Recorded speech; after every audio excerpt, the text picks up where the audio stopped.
Kita tahu dalam masyarakat kita, ketika kita berbicara tentang pendidikan, segeralah kita melihat kenyataan.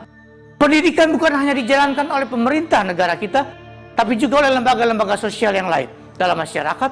Dan dalam hal ini saya ingin fokus pada peran agama dalam rangka pendidikan masyarakat kita.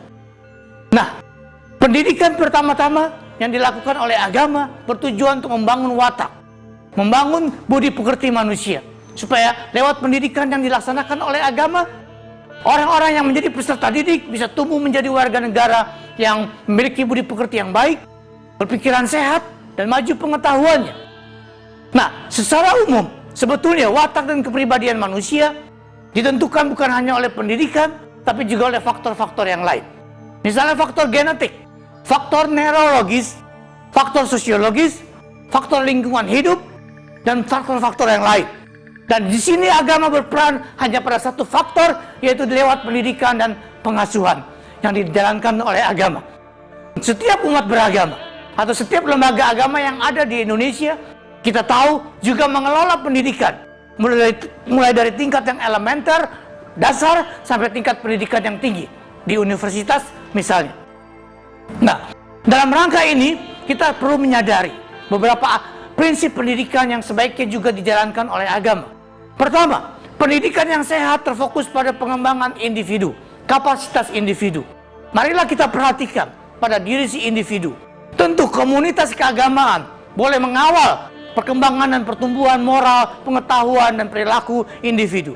Tapi pendidikan yang sehat terutama harus mendengarkan dan tertuju kepada individu pada dirinya sendiri. Sekarang ini sudah dikembangkan pendekatan pendidikan yang disebut pendekatan kecerdasan ganda atau multiple intelligence approach. Pendekatan yang memperhatikan bahwa kecerdasan manusia itu tidak hanya satu jenis, tapi berjenis-jenis. Ada kecerdasan musikal, ada kecerdasan matematik, ada kecerdasan sosial, ada kecerdasan manajerial, ada kecerdasan spiritual. Nah, sebagai pendidikan yang terfokus pada individu, sebaiknya setiap lembaga keagamaan juga memperhatikan pada aspek manakah dari sekian kecerdasan yang ada itu individu perlu dibina dan diarahkan dengan tetap memperhatikan aspek-aspek kecerdasan lainnya yang tidak terlalu menonjol. Kemudian kita perhatikan juga di dalam rangka pendidikan yang dikelola oleh agama. Sebaiknya setiap pendidikan yang dikelola oleh agama itu berorientasi menghasilkan setiap naradidik, setiap peserta didik yang pada akhirnya bertumbuh menjadi seorang yang mempunyai tanggung jawab besar sebagai warga negara dalam masyarakat di negerinya sendiri.